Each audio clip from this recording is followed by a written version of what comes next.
El 8 de agosto del año 2009, una mujer belga llamada Sylvia Fink iniciaba un viaje, el viaje de sus sueños con su pareja. Iban a viajar en un pequeño velero por las islas del Pacífico y para evitar contagiarse de la malaria, tomó un producto que era muy popular en ese momento llamado la solución mineral milagrosa, o MMS por sus siglas en inglés. Se echaron al mar y aproximadamente 15 minutos después de tomar ese medicamento empezó a sufrir náuseas, vómitos, diarrea. El producto indicaba que cuando tomabas este producto tu cuerpo iba a eliminar toxinas. Entonces supusieron que eso era lo que estaba sucediendo y continuaron en su viaje. Pero 12 horas después, Silvia falleció en alta mar. Porque el producto que ella había tomado, aunque se había vendido como un, por decir así, cura todo, algo que podía curar todo desde el cáncer hasta VIH, hasta el autismo, todo podía ser curado por este producto. Era realmente una mezcla tóxica de químicos que cuando lo tomabas era como tomar un blanqueador de una fuerza industrial. Te quema las cuerdas vocales, te quema el estómago y termina en muchas ocasiones trayendo la muerte. ¿Sabe lo más increíble de todo? Es que a pesar de que las autoridades prohibieron la venta de este producto, hasta el día de hoy, ese producto se sigue vendiendo. A pesar de que el que popularizó y vendió ese producto está en la cárcel, todavía se promueve como un producto que puede sanar y solucionar casi todos tus problemas. Es increíble cómo las personas no quieren escuchar las advertencias que las autoridades médicas de muchos países les han dado.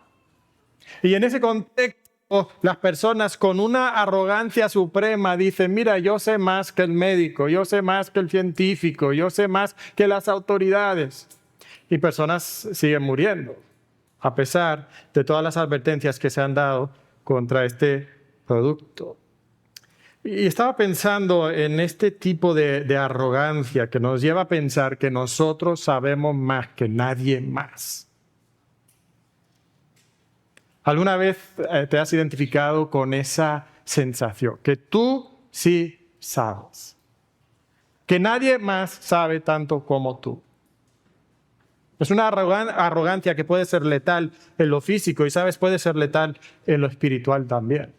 En los últimos pasajes que hemos estado estudiando nos damos cuenta que Jesucristo ha estado advirtiendo a sus oyentes de que viene el juicio y que ellos tienen que prepararse para el juicio y tienen que estar acumulando tesoros en el cielo y no sobre la tierra. Tienen que buscar primero el reino y no las cosas materiales. Tienen que ser como estos siervos fieles, ¿se acuerdan? Esos siervos fieles que están esperando la venida de su Señor.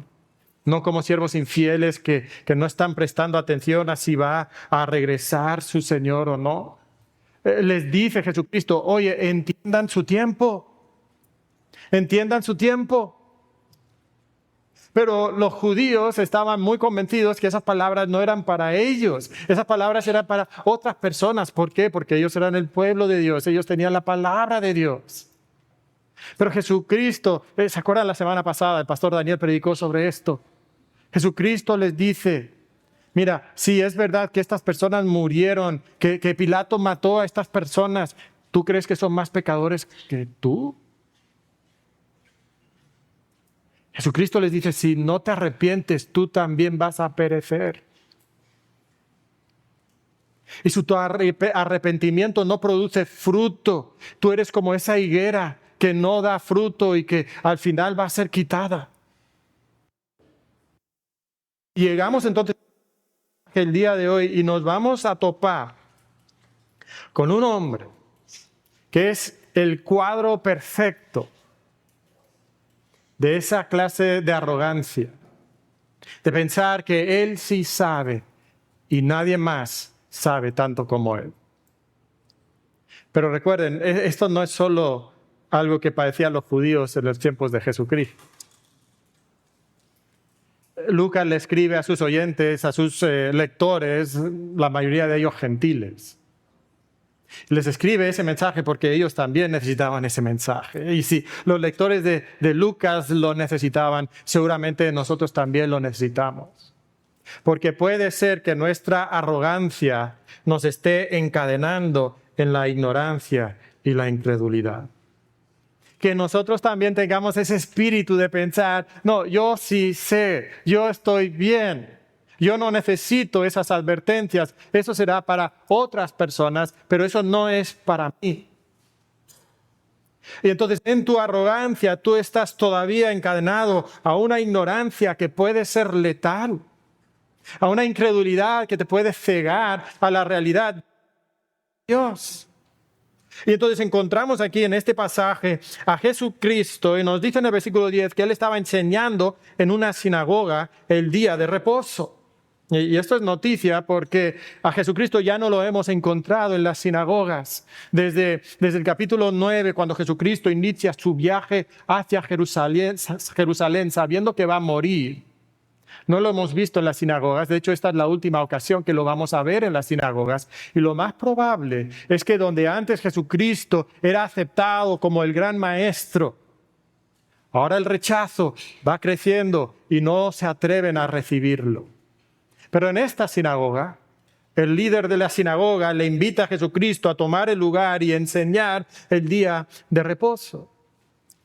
Y en esa sinagoga, conforme Jesucristo está enseñando, nos dice el versículo 11 que había una mujer que desde hacía 18 años tenía espíritu de enfermedad y andaba encorvada y en ninguna manera se podía enderezar.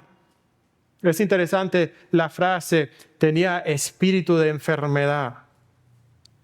Ahora hay algunos grupos religiosos del día de hoy que creen que todas las enfermedades son causa de espíritu de enfermedad. De hecho, todo tiene un espíritu detrás, ¿verdad? Incluso pues la pereza, el espíritu de la pereza, el espíritu de la gula, el espíritu del sobrepeso, todo tiene espíritu detrás de ese problema. Ahora, y eso es exagerado, no es cierto. Ahora, también es verdad que algunos no nos damos cuenta que sí hay ciertas enfermedades que pueden ser causa de algún espíritu. Especialmente durante el tiempo de... Era algo frecuente. Y lo que encontramos entonces es que esta enfermedad tiene un origen espiritual. Y por 18 años esta mujer había sufrido los efectos de este espíritu en su vida, encorvada, que no solamente le traía gran dolor físicamente, pero seguramente también en lo social la relegaba a la marginación. Sabemos la mentalidad de los judíos, ¿verdad? O sea, si tú tenías una enfermedad era porque Dios te había castigado, era el resultado de tu propio pecado y más si habías tenido esta enfermedad 18 años.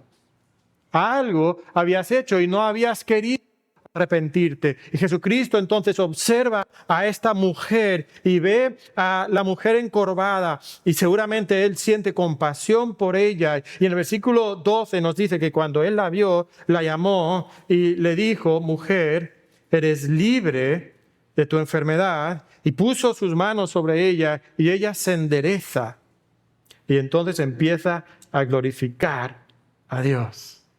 Es algo maravilloso.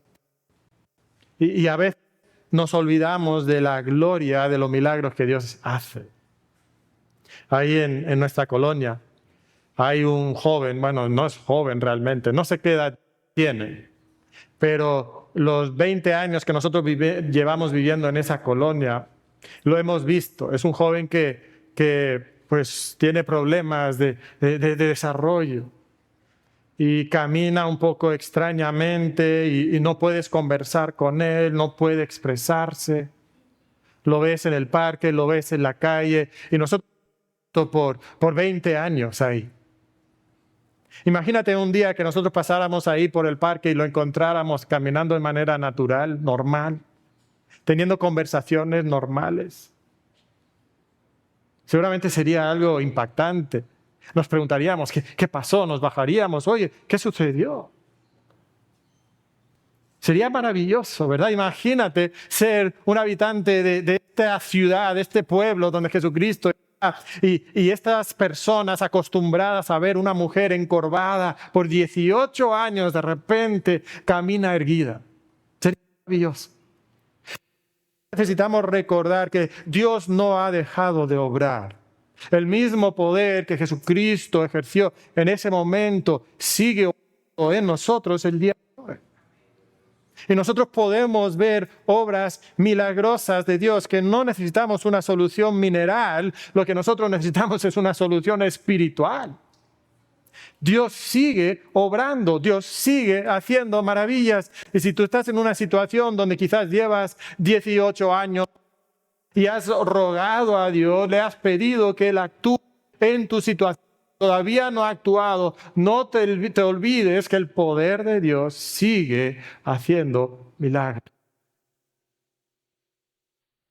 Vemos este pasaje, aunque la mujer estaba glorificando a Dios, nos damos cuenta que no todo el mundo está contento. Y el que no está contento es el líder de la sinagoga, este hombre que había sido responsable de invitar a Jesucristo a enseñar en su sinagoga, ahora está lleno de enojo. ¿Por qué está enojado? Bueno, él tenía mucho celo por la ley de Moisés y la ley de Moisés prohibía trabajar el sábado. Y los judíos, en su deseo de proteger la ley, de buscar evitar caer en un pecado, habían agregado a las prohibiciones de la ley reglas, tradiciones tras tradiciones, y los llegaban a enseñar como si fueran mandamientos de Dios, y no solo su propia interpretación, su propia aplicación de la ley de Dios. Y entonces cuando él ve a Jesucristo sanar a esta mujer, él entonces se llena de enojo. Y nos dice que habla a la multitud. Dice que habla a la gente en el versículo 14. Pero realmente le está regañando a Jesús. Nos dice el versículo 14 que el principal de la sinagoga, enojado de que Jesús hubiese sanado el día de reposo, dijo a la gente: 6 días hay en que se debe trabajar. En estos pues venid y sed sanados, y no en día de reposo. Está enojado y él está citando la ley de Moisés. De hecho, podemos encontrar muchos pasajes en el Pentateuco. Uno de ellos sería, por ejemplo, Éxodo 23:12, que dice: 6 días trabajarás y al 7º día reposarás, para que descanse tu buey y tu asno y tome refrigerio el hijo de tu sierva y el extranjero. Noten la compasión y el cuidado de Dios por las personas. Él instituye, a diferencia de las culturas a su alrededor, instituye un día de descanso. ¿Por qué? Porque Él tiene compasión por las personas y los animales también. Pero este líder de la sinagoga se levanta con un santo enojo y reprende a Jesús por hacer trabajo. ¿Cómo es posible que se atreve a sanar el día de reposo? Va en contra de la ley. A ver, espera. ¿Va en contra de la ley? ¿O va en contra de la tradición? De las reglas humanas. Va en contra de las tradiciones humanas. Y lo que enoja a este hombre es que alguien está atentando en contra de su aplicación personal a la ley de Dios.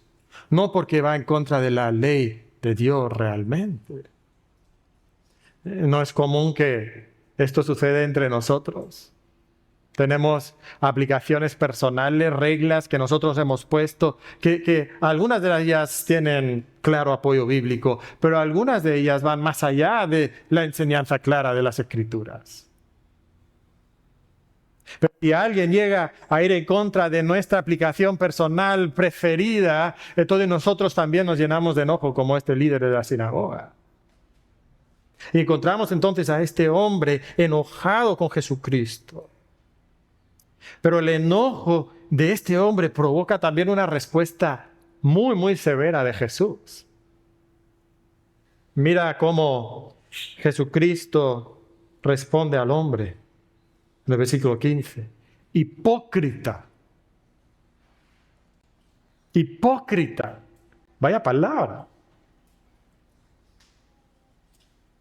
Imagínate que Jesús mismo te dijera, hipócrita. Hipócrita.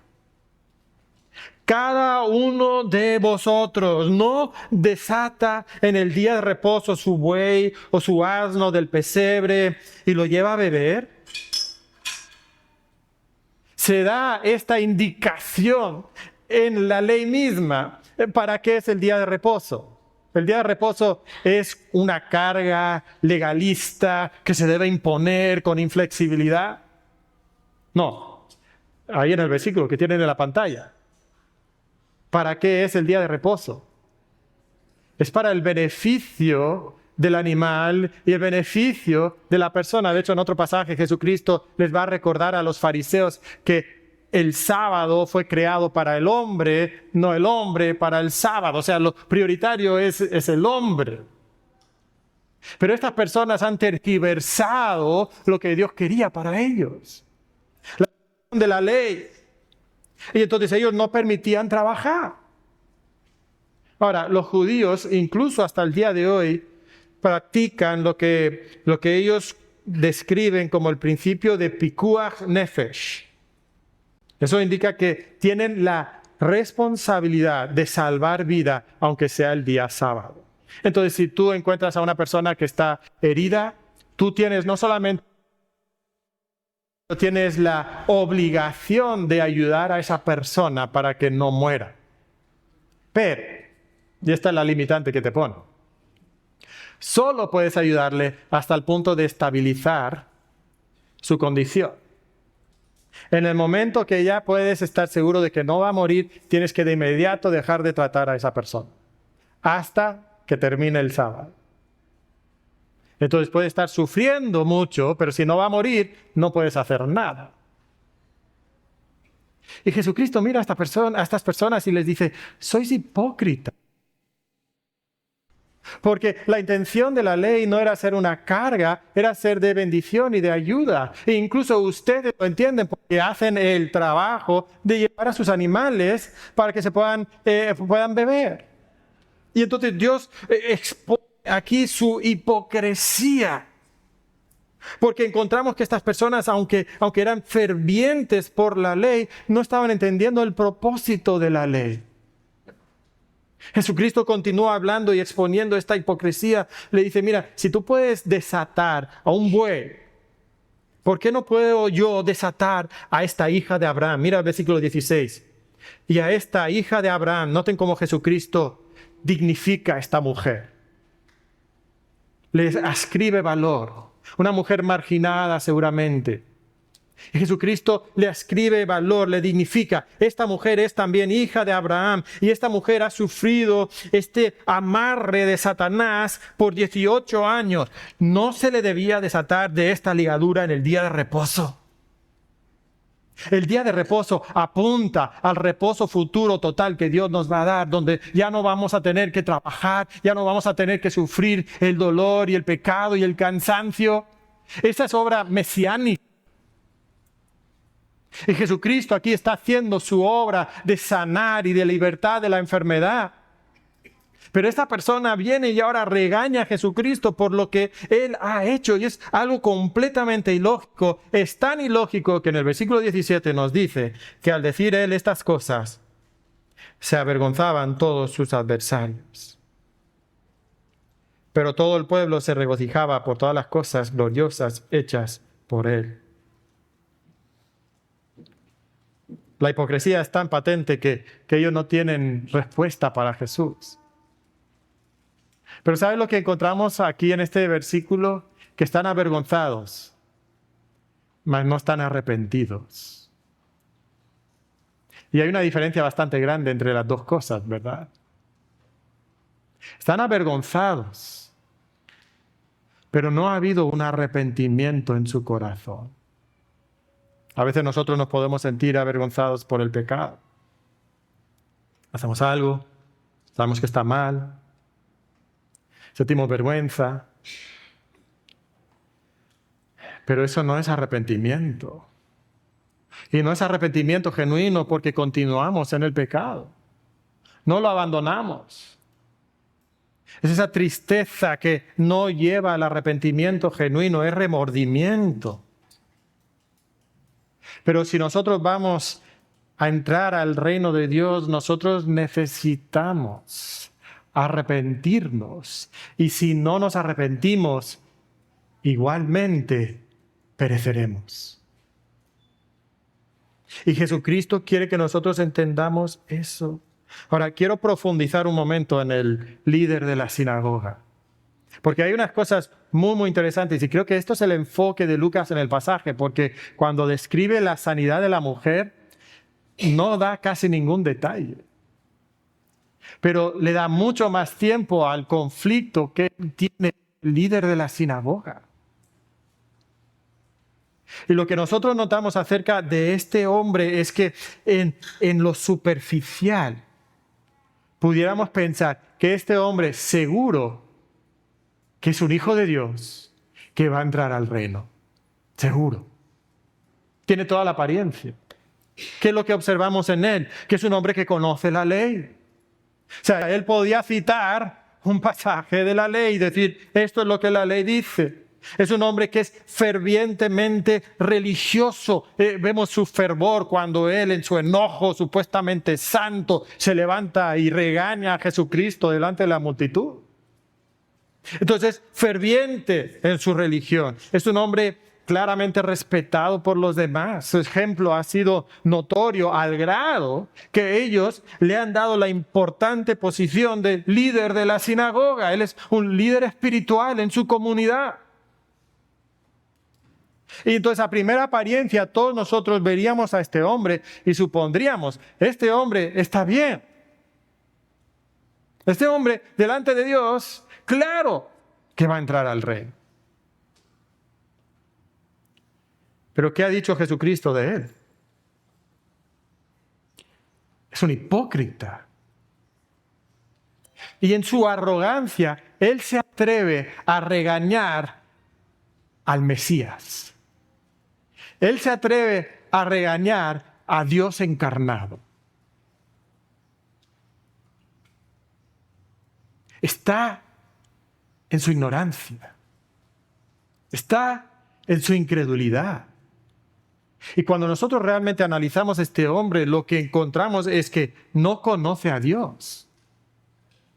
Dios está delante de él mismo. Está parado o probablemente sentado en la sinagoga enseñando la palabra de Dios y él no lo identifica. No solamente no conoce a Dios, no entiende la palabra de Dios. Así conocía lo que dice el Pentateuco, pero no entendía lo que esa palabra realmente quería decir y que la intención de la ley no era ser una carga legalista, sino una bendición para las personas que la cumplían. Tampoco entiende el plan de Dios. En los pasajes anteriores, Jesucristo les exhorta a examinar su tiempo. Él les exhorta a examinar su tiempo para que entiendan que este es tiempo de arrepentimiento. Y este hombre muestra vergüenza quizás, pero no arrepentimiento. Entonces él no entiende el plan de Dios para su vida. Y tampoco vemos que él muestre amor. El amor es la cualidad más notoria, más visible del verdadero discípulo de Jesús. Y este hombre está tan consumido, tan preocupado con sus tradiciones legalistas, que mira a esta mujer encorvada y no puede verla con compasión y con amor y celebrar el milagro que Dios ha hecho en su vida. Y entonces cuando nos damos cuenta de esta persona llena de arrogancia, aferrado a su posición de importancia, regañando al Mesías, al Dios en la carne, llegamos a la conclusión de que este hombre está lejos del reino de Dios. Tenemos que preguntarnos si hemos conocido alguna vez a personas así. Religiosas, sí. Respetadas, sí. Con posiciones de influencia, sí. Fervientes, sí. Pero hipócritas. Sin un conocimiento real de la palabra de Dios, del plan de Dios. Sin evidencia genuina de fruto en sus vidas. Sin amor en sus vidas. ¿Has conocido a alguien así? Es probable que sí. Pero una pregunta. ¿Qué tal tú? Probablemente cuando describíamos a esas personas y hacíamos la pregunta, ¿has conocido a personas así? De inmediato tú pensaste en alguien. Quizás una persona de esta misma iglesia. Quizás pensaste en algún grupo religioso. Ellos son así, pero nosotros no. Nosotros estamos bien. Nosotros estamos en la Iglesia Bautista en la Gracia. Nosotros sí sabemos. Nosotros sí estamos bien delante de Dios y de inmediato nosotros decimos, eso es para otros, eso no es para nosotros. Y hermano, tenga cuidado porque eso es exactamente lo que pensamos. Los judíos decían, mira, eso no es para nosotros, nosotros estamos bien delante de Dios y cada uno de nosotros tenemos que observar en nuestra vida si hay algo que debemos de evaluar y si nuestra vida realmente está dando fruto o si nuestra vida es como esa higuera que tiene hojas pero no da fruto. Desde lejos se ve bien, pero no hay fruto.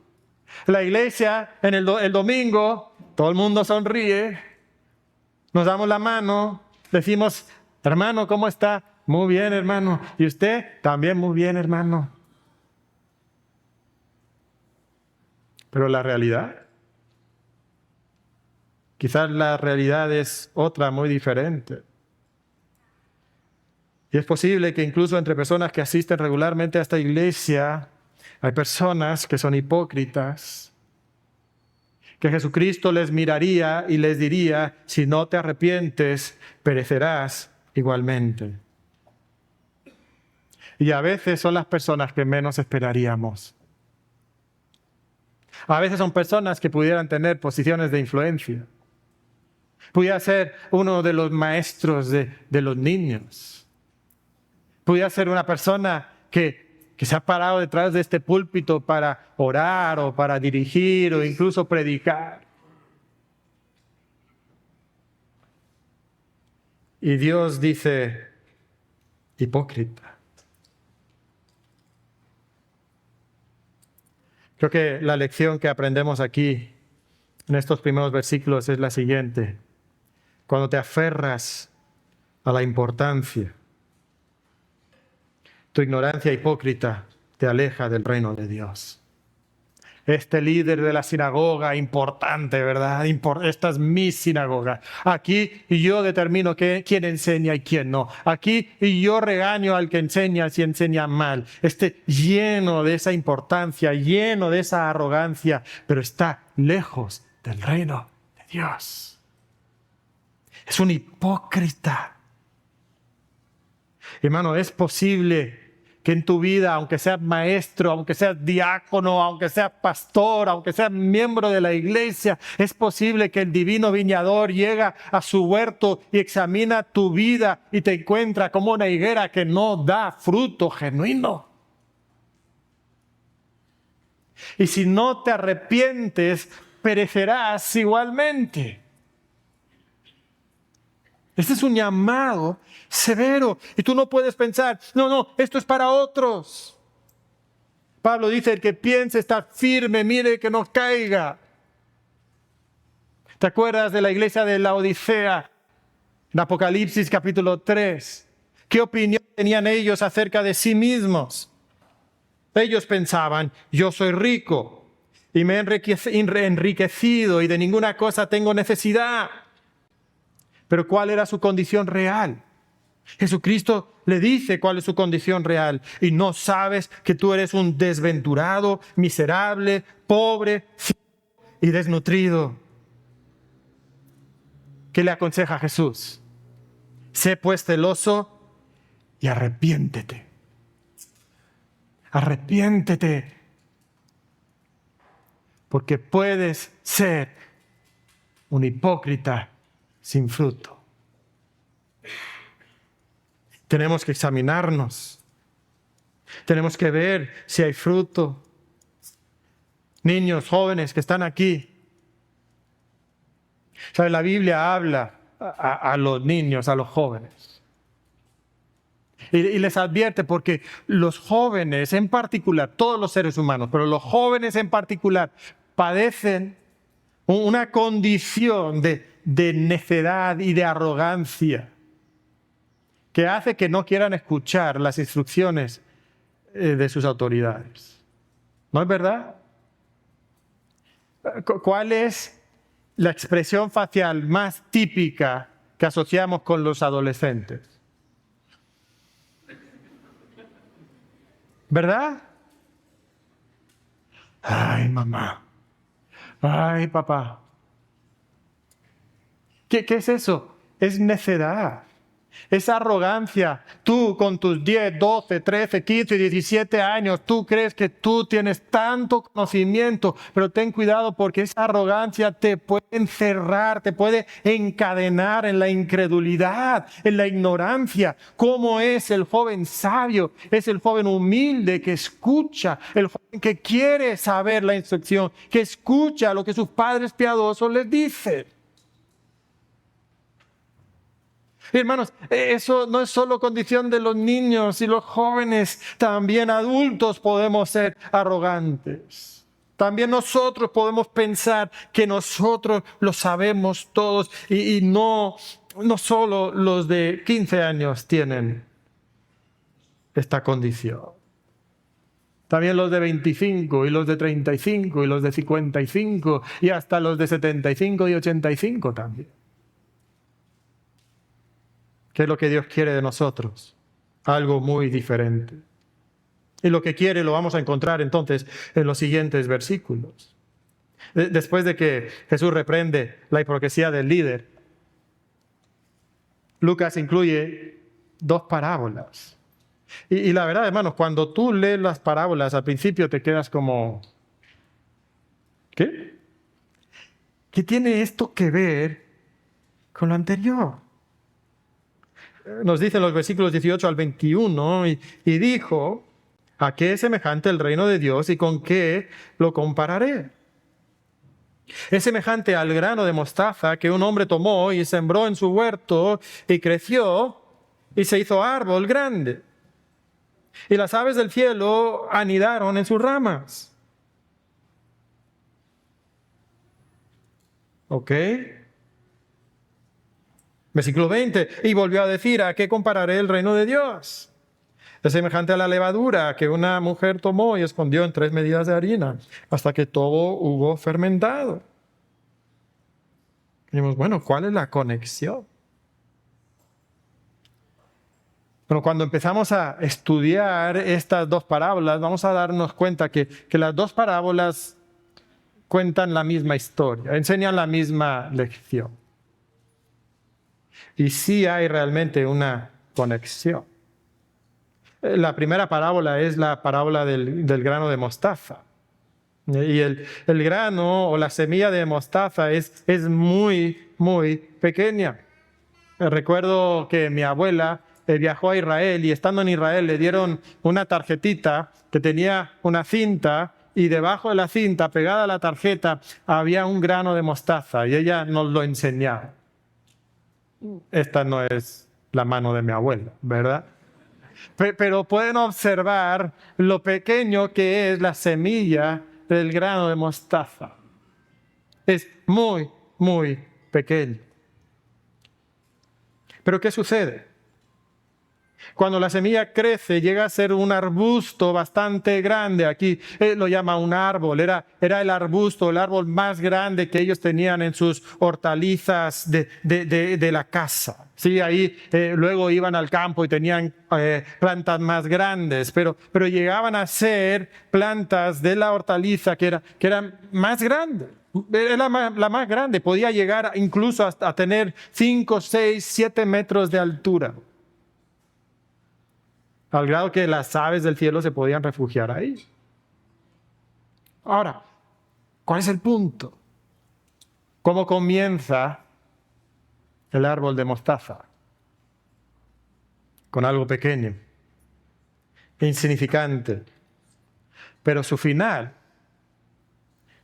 es algo inesperado, es algo fuera de toda proporción con esa pequeña semilla. Es algo glorioso. Así es el reino de Dios. Y nos da la misma enseñanza en la siguiente parábola. Aquí la parábola es la levadura. ¿Qué es la levadura? Las cocineras y los cocineros que están aquí saben qué es la levadura. Yo no le entro a la cocina, ¿verdad? Pero según la levadura es un polvito que le echas a la harina. Cuando estás haciendo, varias cosas, aquí pensaríamos en el pan. En Israel hacían un pan muy sencillo con harina, agua, sal y levadura. Ahora, cuando tú le echas la levadura a la harina, a la masa, comparado con el resto de la masa, la levadura es algo muy pequeño, es muy poco. Pero ¿qué sucede? La levadura entra a la masa, empieza un proceso de fermentación que hace que se esponje la masa y que así el pan sea ese pan rico y bueno que nos gusta tanto a todos. Pero ¿qué sucede? Con el paso del tiempo, la masa puede llegar a ser el doble de tamaño de la masa original. Todo por un pequeño polvito. Hasta puede llegar a afectar 3 medidas de harina. 3 medidas de harina sería aproximadamente 20 kilos de harina. Con eso pudieras hacer pan para 100 personas. O sea, es mucho. ¿Y cuál es el punto? Otra vez, de algo muy chiquito tiene un efecto inesperado, fuera de proporción, algo de... Y eso es lo que nosotros debemos de entender acerca del reino de Dios. Las parábolas nos explican cómo funciona el reino de Dios. Y lo que Jesucristo les está diciendo a estas personas que le están escuchando es, mira, entiende lo siguiente. El reino de Dios, el reino de Dios comienza no de formas espectaculares, pero comienza de formas insignificantes.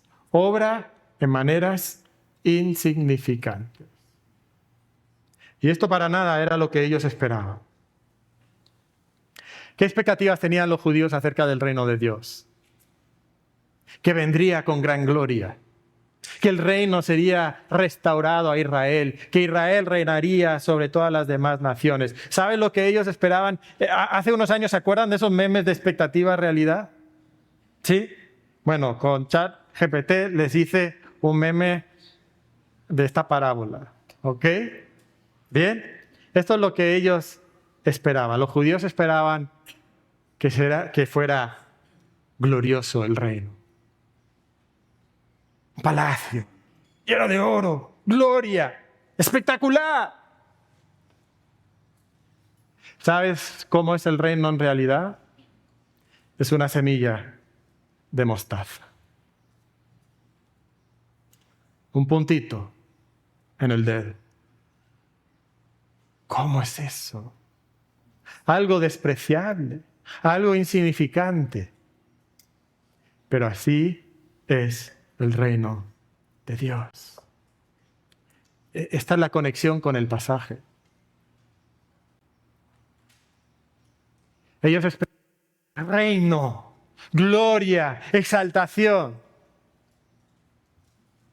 Pero ¿sabes cómo obra el reino de Dios? En la vida de una mujer anónima, en una sinagoga que no conocemos, en una ciudad o aldea de Israel que ni sabemos cuál fue. Y ahí Dios obra. Esa es la obra de Dios. ¿Sabes? Nosotros a veces tenemos ideas incorrectas. Quiero que te agarres de esa palabra insignificante. No te olvides de ella. Vamos a regresar a esa palabra en un segundo. Pero antes de llegar al segundo punto principal, creo que hay un tema que tenemos que explorar aquí. Si ignorancia es lo que nos separa del reino de Dios, ¿qué es lo que entonces necesitamos? Bueno, pensaríamos que lo que necesitamos es información. Si ignorancia es lo que nos separa, lo que necesitamos es información. Pero, ¿sabes? La solución va mucho más allá de la mera información. Piensa en el líder de la sinagoga. Él tenía toda información. O sea, él tenía la ley de Dios. Él conocía la ley de Dios, tenía los escritos de los profetas. Él necesitaba algo mucho más grande que la información. Lo que él necesitaba era la iluminación del Espíritu de Dios. Tenía que suceder en su corazón. Es que el hombre natural no entiende. Pablo lo dice así en 1 Corintios 2:14. El hombre natural no percibe las cosas que son del Espíritu de Dios porque para él son locura y no las puede entender porque se han de discernir espiritualmente. El hombre natural no entiende. El hombre natural está cegado a la luz del Evangelio. El hombre natural escucha la enseñanza acerca del reino de Dios y dice, eso es insignificante, eso es despreciable, eso no tengo que darle importancia. Hay otras cosas más importantes. El reino, mi posición social, mi religiosidad. No. El hombre natural no va a entender estas cosas. Dios le tiene que dar discernimiento. Y si tú fueras Dios, ¿a quién le abrirías el entendimiento? ¿A personas insignificantes o a personas importantes? Bueno, si yo quisiera cambiar el mundo, yo iría con las personas importantes, ¿verdad? Pero ahí mismo, en 1 Corintios, unos versículos antes, Pablo nos explica cómo obra el reino de Dios. Mira lo que dice, los versículos 26 al 29 del capítulo 1. Pues mirad, hermanos, vuestra vocación, que no sois muchos sabios según la carne, ni muchos poderosos, ni muchos nobles, sino que lo necio del mundo escogió Dios para avergonzar a los sabios, y lo débil del mundo escogió Dios para avergonzar a lo fuerte, y lo vil del mundo y lo menospreciado escogió Dios, y lo que no es, para deshacer lo que es, a fin de que nadie se jacte en su presencia. O sea, si yo fuera a hacer una gran obra que va a transformar el mundo, yo empezaría con los importantes. Y Dios dice, no, yo empiezo con los insignificantes. Para que así toda la gloria sea para mí. Y no para los importantes del mundo que han transformado el mundo según ellos. Y dices, pero hermano, ¿qué tiene eso que ver con este pasaje? Bueno, Jesús, mejor dicho, les está hablando en parábolas. Porque Jesús les enseñaba en parábolas. Bueno, Lucas ya nos lo ha explicado. Y no es lo que nosotros pensaríamos al principio. En Lucas capítulo 8 Jesús nos narra la parábola del sembrador. ¿Se acuerdan de esa parábola? Y los discípulos no entienden la parábola. Entonces le preguntan después, oye Jesús, ¿qué significa esa parábola? Y nos dice en Lucas 8:10, y él dijo, a vosotros os es dado conocer los misterios del reino de Dios, pero a los otros por parábolas, para que viendo no vean y oyendo no entiendan.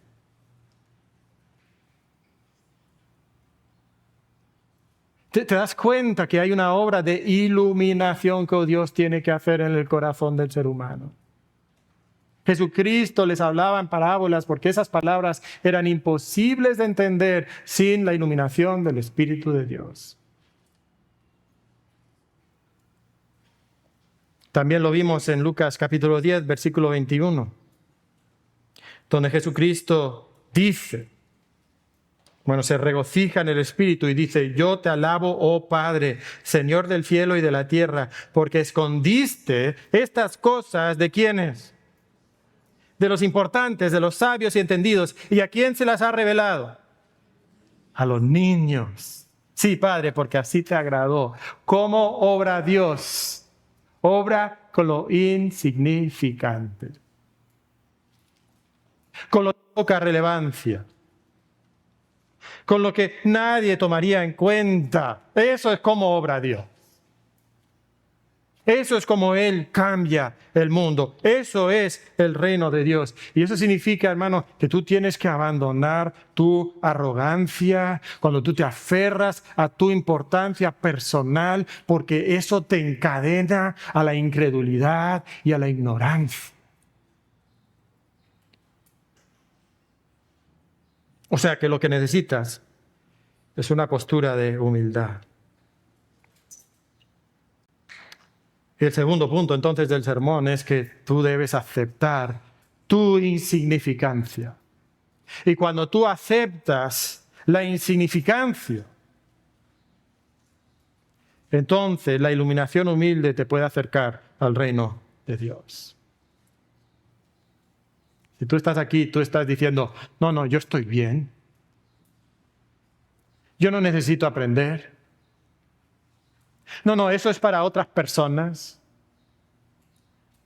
Tú puedes estar lejos del reino de Dios.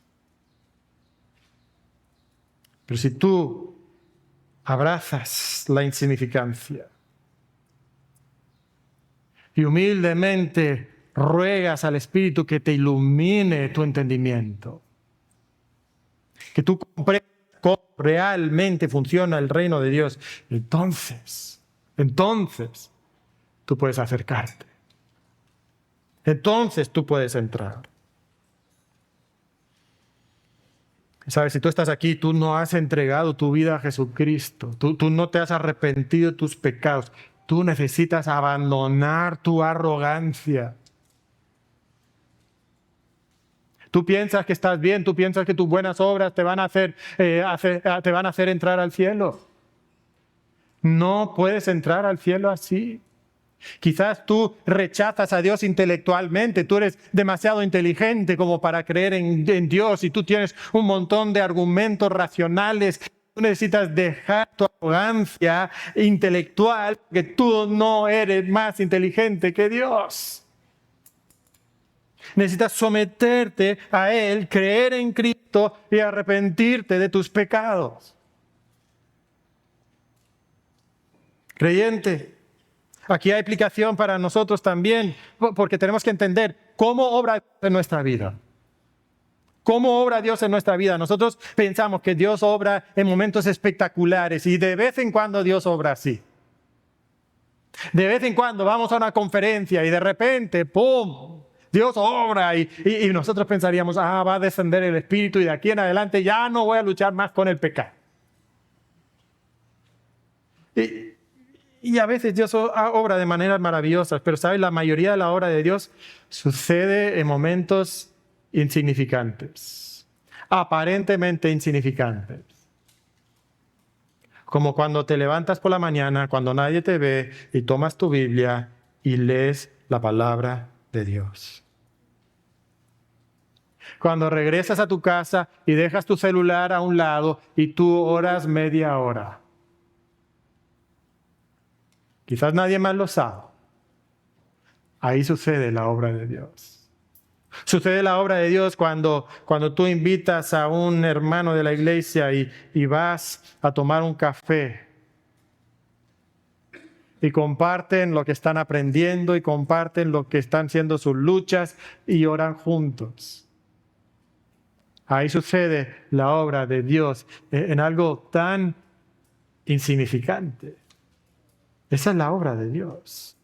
Sucede cuando tú diariamente escoges depender del Espíritu Santo y producir el fruto del Espíritu Santo en su poder y no caminar en tu carne. Ahí sucede la obra de Dios. En la iglesia, así sucede la obra de Dios. La mayoría de la obra de Dios no sucede en iglesias grandes con predicadores famosos. A veces Dios usa a esas iglesias grandes y hace famosos a predicadores, pero la mayoría de la obra de Dios se hace por pastores anónimos en pequeñas iglesias donde se predica fielmente la palabra de Dios y nunca van a tener miles o millones de vistas en línea, pero ahí sucede la mayoría de la obra de Dios. Sucede en la obra misionera, cuando misioneros van a países musulmanes y hacen el arduo trabajo de establecer amistades con musulmanes que tienen una cosmovisión completamente diferente y poco a poco les comparten el evangelio. Y después de muchos años hay un pequeño grupo insignificante de creyentes. Esa es la obra de Dios. Y al final, ¿cómo va a terminar esa obra? Con un final glorioso, fuera de proporción de lo que nosotros hubiéramos imaginado. Pero ¿dónde sucede? ¿Cómo sucede? En lo oculto, en lo secreto, no en lo espectacular y llamativo. Y tenemos que aceptar que Dios obra así y siempre ha obrado así. Piensa, ¿cuál es la mayor obra que Dios jamás hizo? La redención, la salvación, ¿verdad? ¿Y cómo fue esa obra? Cuando un pequeño renuevo brotó del tronco talado de David. Cuando un hombre que no tenía hermosura ni atractivo caminó sobre la tierra y fue rechazado y despreciado por los hombres y fue ejecutado como miles más.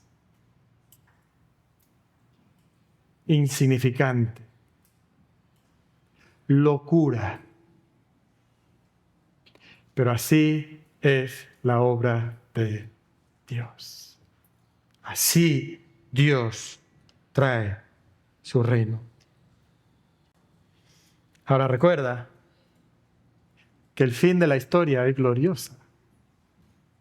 Es maravilloso lo que Dios va a hacer, porque sí, un día el Hijo del Hombre vendrá en la gloria de su Padre con todos sus santos ángeles y se sentará en el trono de gloria y pagará a cada uno conforme a sus obras. O sea, un día Jesucristo vendrá sobre el caballo blanco con la espada saliendo de su boca y un día Él juzgará a las naciones incrédulas. Eso es lo que nosotros esperamos. Entonces no nos olvidemos, sí, hay una etapa donde la realidad es insignificante. Pero no te olvides del fin, hermano. ¿Te acuerdas del meme de expectativa de realidad que hablamos, que describía a los judíos? Ese no es el meme completo. Si fuéramos a poner toda la historia, tendríamos que agregarle el final glorioso. Porque esas expectativas un día se cumplirán. Un día tendremos el reino glorioso de Jesús. Un día disfrutaremos de su obra entre nosotros. Un día la humanidad abrirá sus ojos y lo verá viniendo en todo su esplendor, en toda su gloria. Esto es lo que Jesús hace. Esta es su obra. Y hermanos, nosotros anhelamos este día. Queremos que llegue. Pero de mientras, ¿cómo vivimos? Y esta es la enseñanza principal y, como siempre, la influencia diabólica sobre el audiovisual ataca en el momento menos oportuno. Pero, ¿cuál es la enseñanza principal? Hermano, abraza la humilde insignificancia del reino. Abraza la humilde insignificancia del reino. Queremos gloria. Queremos exaltación. Tenemos que abrazar la humilde insignificancia del reino mientras esperamos la venida gloriosa del reino. Sí, ahora es humilde. Ahora es normalmente insignificante a primera vista. Pero a través de esa insignificancia que nosotros abrazamos en humildad, entonces nosotros recibimos y esperamos la venida gloriosa del reino. Eso es lo que nosotros esperamos. Y sabes, hay personas el día de hoy que necesitan abrazar la insignificancia de su pecaminosidad, entender que son pecadores y que Jesús murió por ellos y quiere salvarlos de su pecado. Y tú lo que necesitas es la salvación. Pero comienza ¿cómo? Reconociendo tu humilde condición. Para muchos de nosotros que estamos aquí, si vamos a abrazar esta realidad, vamos a tener que aprender a vivir con perseverancia y paciencia. Perseverancia y paciencia. Porque todavía no es la gloria, todavía no es la exaltación. Todavía continúa la lucha, todavía tenemos que enfrentar tentaciones y tribulaciones, tenemos que batallar. Pero no estamos solos. Jesucristo nos dijo antes de irse, he aquí, yo estoy con vosotros todos los días hasta el final del mundo. Y sí, nosotros anhelamos y esperamos su venida, queremos que Él venga y anhelamos la gloria de su venida, pero ahora mismo nosotros abrazamos la humilde insignificancia de vivir en el fruto del Espíritu día tras día. Ahí es que nosotros damos el fruto que el Maestro espera encontrar en la higuera. Vivimos acumulando tesoros en el cielo, no en la tierra. Vivimos como siervos fieles que esperan la venida del Maestro. Hermano, ¿estás viviendo así? ¿O está tu mente llena de otras cosas que a la larga son insignificantes? Cosas como ¿qué? Tu posición social. Cosas como ¿qué? El dinero que tienes. Cosas como ¿qué? Las vacaciones que puedes tomar como familia. El tamaño de tu televisor. El modelo de tu carro. Esas cosas son realmente insignificantes. Y lo que parece insignificante es realmente importante.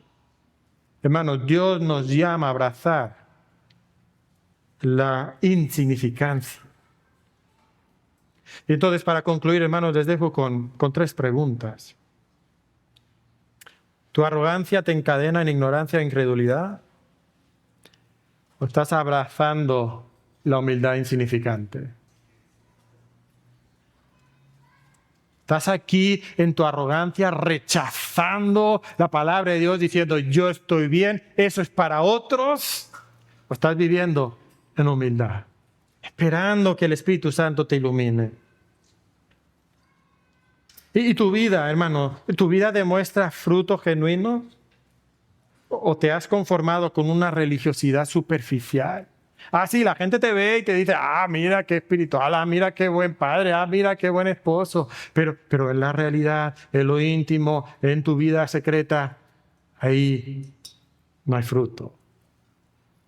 Cuidado, cuidado. Puede ser que tú eres un hipócrita. Y si no te arrepientes, igualmente perecerás. Y la última pregunta. Hermano, ¿estás esperando la venida gloriosa del reino con paciencia y perseverancia? Qué difícil es esperar, ¿verdad? Nos cuesta esperar. Algunos graduaron el día viernes y llevan anhelando la graduación. Nos cuesta esperar. Pero el verdadero Hijo de Dios espera con anhelo, sí, pero con paciencia y perseverancia. Sí hay tentaciones, sí hay tribulaciones, pero hay perseverancia. ¿Estás esperando el reino?